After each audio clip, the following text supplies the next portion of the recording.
안녕하세요, 리얼들입니다. 네, 오늘은 근로복지공단 생활안정자금 산재보험 가입 안 한 특수고용자도 융자 가능하다는 내용을 하고요, 3차 재난지원금에 대한 내용으로 찾아왔습니다. 궁금하시면 끝까지 봐주세요. 구독, 좋아요 눌러주세요. 네, 첫 번째 내용입니다. 근로복지공단은 특수고용직 및 영세 자영업자 등 근로취약계층 생계지원 강화를 위해서 12월 8일, 엊그제죠. 12월 8일부터 근로복지기본법상 생활안정자금 융자 대상을 확대한다고 밝혔습니다. 지금까지는 저소득 근로자와 산재보험에 적용 중인 13개 직종의 일부 특수형태 근로자와 특수형태 근로종사자만 생활안정자금 융자를 받을 수 있었는데요. 12월 8일부터는 다양한 형태의 특수형태 근로종사자, 산재보험 가입 여부와 상관없이 그 산재보험에 가입한 또는 산재보험에 가입한 1인 자영업자까지 융자 대상이 확대된다고 합니다. 근로자 생활안정자금 융자 사업은 저소득 취약계층의 가계부담 경감과 생활 지원을 위해서 결혼자금, 의료비, 그 다음에 생활 필수 자금과 체불임금에 대한 생계비를 저리로 융자해주는 제도인데요. 신청일 현재 소속 사업장에 3개월 이상 근무 중이고 전년도 월평균 소득이 중위소득의 3분의 2 이하 2020년 월 259만 원 미만이면 융자 신청할 수 있다고 합니다. 다만 코로나19 장기화에 따라 올해 말까지는 소득 요건을 완화하고 있어서 중위소득 이하 월 388만 원이면 신청할 수 있고, 특히 특수형태 근로종사자의 경우 소득액에 상관없이 신청할 수 있다고 합니다. 1년 거치, 3년 또는 4년 상환 중 선택할 수 있고요. 한도는 1인당 최대 2천만 원까지 가능합니다.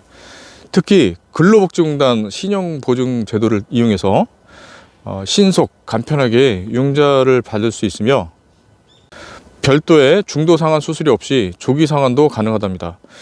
근로복지공단은 이번 융자 대상 확대가 코로나19 장기화로 어려움을 겪는 특수 형태 근로 종사자와 영세 자영업자의 생활 안정에 도움이 되길 기대하며 앞으로도 금융복지 안전망 역할을 다할 수 있도록 제도 개선해 나가겠다라고 밝혔습니다. 융자 신청과 관련한 자세한 내용은 근로복지공단 콜센터 아래 번호 1588-0075로 또는 근로복지넷 누리집에서 확인할 수 있습니다. 아울러 중소벤처기업부는 어제 9일 코로나19 3차 유행에 따른 사회적 거리두기 격상으로 어려움을 겪는 소상공인을 위해서 긴급 대출 지원에 나선다고 밝혔습니다.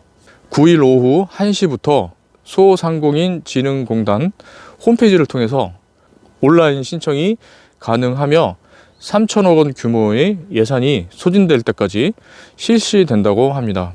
대출 한도는 업체당 최대 2천만 원이며 연 2%의 고정금리에 대출 기간은 5년입니다. 5년.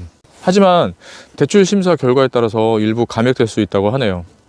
대표적으로 단란주점, 감성주점, 헌팅포차, 노래방, 실내 스탠딩 공연장, 직접 판매 홍보관, 일반 식당, 카페, 학원, PC방, 실내 체육시설 등이 대출 대상입니다.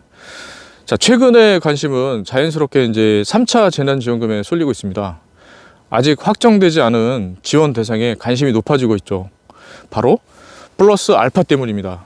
3차 경제재난지원금 예산은 3조 원이지만 홍남기 경제부총리는 지난 12월 7일 비상경제중앙대책본부 회의에서 이번에 확보된 3조 원을 활용한 3차 확산 피해 맞춤형 지원 대책을 코로나 전개 양상 등을 감안해서 3조 원 플러스 알파 규모로 마련, 실행해 나가고자 한다라고 말했습니다.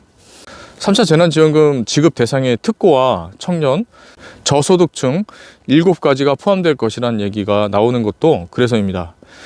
여기에 안일환 기획재정부 2차관이 12월 9일 다시 재정의 역할을 강조하면서 3차 재난지원금 수혜 대상이 확대될 것이란 기대감은 더 커지고 있습니다.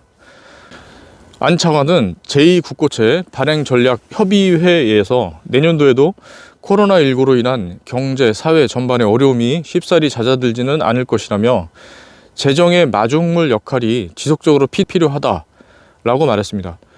또 이번 3차 유행의 피해가 유난히 심각한 서울시의 보궐선거가 내년에 치러진다는 점도 이러한 전망에 무게를 더합니다. 홍 부총리가 언급한 플러스 알파의 구매에 따라 특과, 청년, 저소득층 포함 여부가 결정됩니다. 정부는 지난 4차 추가 경정 예산 편성 당시 소상공인 세희망 자금으로 3조 3천억 원을 편성했고요.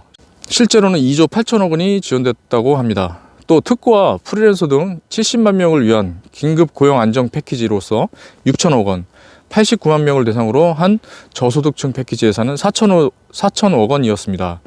이를 감안해서 추산한다면 바로 플러스 알파는 약 8천억 원 가량입니다. 기금이나 예비비 등을 동원한다면 추경 없이도 확보할 수 있다는 설명입니다. 자, 목표로 정한 예산 집행 시기는 내년 2월 설 연휴 전후로 알려졌습니다. 지난번 얘기와 비슷합니다. 아직 특고 관련 지원금이 확정된 사항은 없습니다. 확정되거나 추가 나오는 소식이 있으면 바로 영상으로 올려드리겠습니다. 구독, 좋아요, 알람 설정 부탁드립니다. 안전운전하세요. 시청해주셔서 감사합니다.